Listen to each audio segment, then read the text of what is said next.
Halo teman-teman, balik lagi sama kelompok Raise Hand. Seperti yang kita ketahui, banyak sekali bencana alam yang terjadi di dunia ini.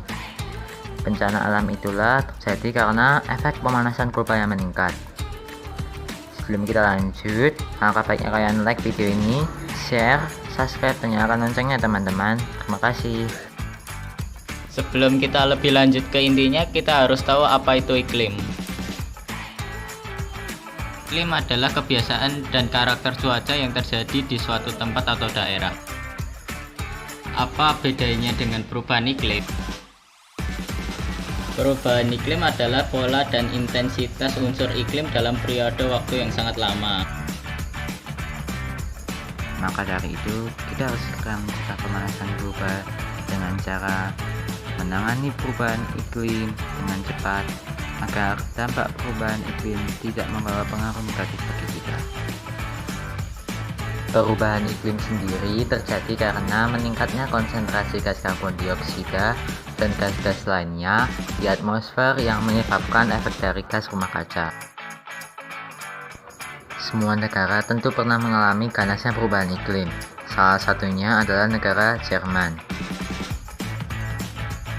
Pada bulan April dan Juli 2018, Jerman pernah mengalami tahun terpanasnya. Suhu di negara Jerman waktu itu bisa mencapai 40 derajat Celcius. Hampir sama dengan di Indonesia, tingkat kerusakan lingkungan juga cukup tinggi terjadi di Indonesia. Kerusakan lingkungan ini disinyalir berkontribusi menyebabkan terjadinya perubahan iklim belakangan ini.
Menanggapi hal tersebut, Menteri Lingkungan Hidup dan Kehutanan Siti Nurbaya Bakar mengatakan, "Saya ingin menggarisbawahi bahwa climate action memerlukan kebijakan strategis dan kerjasama pembiayaan antar pemangku kepentingan di tingkat nasional dan global." Ujarnya dikutip dari medcom.id. Setelah menonton video tadi, perubahan iklim dan pemanasan global sebenarnya terjadi karena ulah manusia sendiri, Diharapkan setelah ini kita semakin bisa menjaga ciptaan Tuhan dengan menyampingkan egoisme dan keserakahan kita. Seperti yang kita tahu, perubahan iklim sangat berdampak pada kehidupan manusia. Semua negara dunia tentu pernah merasakan ganasnya perubahan iklim. Berikut sebagian kecil dampak perubahan iklim di berbagai negara. Jepang. Pada 2016, Jepang mengalami hari terpasang di negara itu. Curah hujan yang sangat deras mengakibatkan banjir bandang dan tanah longsor, menewaskan lebih dari 200 orang dan menyebabkan lebih dari 5.000 rumah rusak. September 2018, topan mangut kecepatan 270 km per jam menghantam bagian utara Filipina yang menyebabkan lebih dari 59 orang tewas akibat tanah longsor dan hujan deras. Indonesia, kerusakan alam juga terjadi cukup tinggi di Indonesia. Kerusakan alam itu menyebabkan banyak sekali rumah rusak dan korban jiwa. Contohnya tanah longsor dan gunung meletus, juga banjir.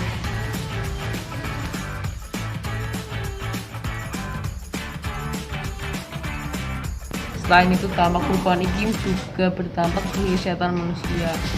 Dampak perubahan iklim dalam pemanasan global bagi kesehatan manusia adalah meningkatkan pencemaran udara, menularkan alergi serbuk sari dan asma.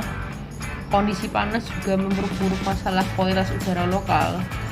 Perubahan iklim juga merusak daya dukung lingkungan hidup bagi manusia.